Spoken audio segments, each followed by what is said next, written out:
Hello friends, that's Alexei again with fresh market updates. I want to thank all of my friends and subscribers who follow my weekly news reports. I hope you enjoy it as much as I do. And now let's see what is new in power semiconductors industry. The new STMicroelectronics Super Junction series enhances several key parameters to minimize system power losses.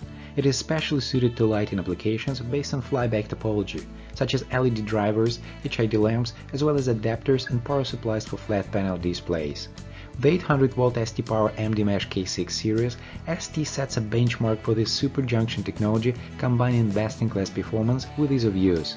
In addition, the K6 series has a reduced threshold voltage compared with the previous MDmesh K5 generation, enabling a lower driving voltage and thus reducing power losses and gaining efficiency mainly for 0-watt standby applications. The total gate charge is also very low, permitting high switching speeds and low losses. ROHM developed dual MOSFET products ideal for driving motors in base stations and industrial applications such as factory automation equipment requiring 24-volt input. In recent years, MOSFETs are increasingly required to ensure sufficient margin against voltage fluctuations by providing 40-volt and 60-volt withstand voltages to support 24-volt input required for motors used in industrial equipment and base stations.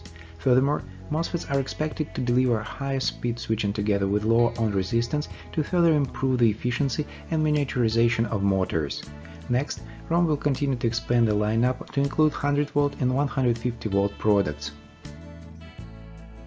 As of 2020, EPITAXY equipment sales for more applications amounting to around $700 million and are expected to grow to $1.1 billion by 2026.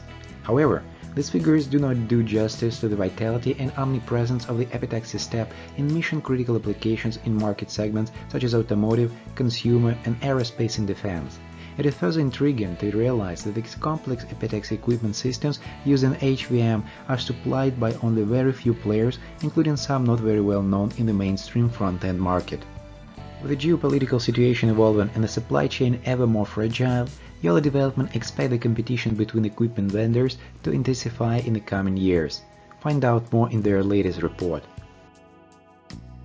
In this webinar you will learn what benefits silicon carbide offers for high power converters like UPS systems. Detailed application examples will show you how CoolSiC can help your design become more efficient and compact, and why these are key factors for successful UPS applications in the market. High awareness and commitment towards reducing carbon emissions have become a worldwide trend. Accordingly, UPS units are becoming smaller while providing the same level of protection. UPS systems need increasingly more reliability as well as zero downtime. This is why manufacturers are designing more robust components for them. This webinar includes a market overview, the technology basics and UPS application examples.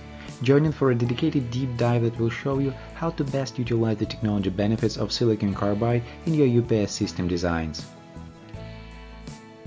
There is no one-size-fits-all gate driver for IGBTs. Each one must fit the specific application. During the webinar, Semikron will explain several considerations for selection and application of gate drivers, from general principles of switching an IGBT to the main considerations in selecting a driver and its gate resistors. Additionally, Semikron will discuss key design and protection features offered by Semikron drivers which meet specific application needs. This information will help power electronic engineers choose the correct drivers and related components. That's it for today. Thanks everyone for watching. As usual, more market news coming next week. Meanwhile, go to Market Insight website for more information or join me in social media. Keep in touch.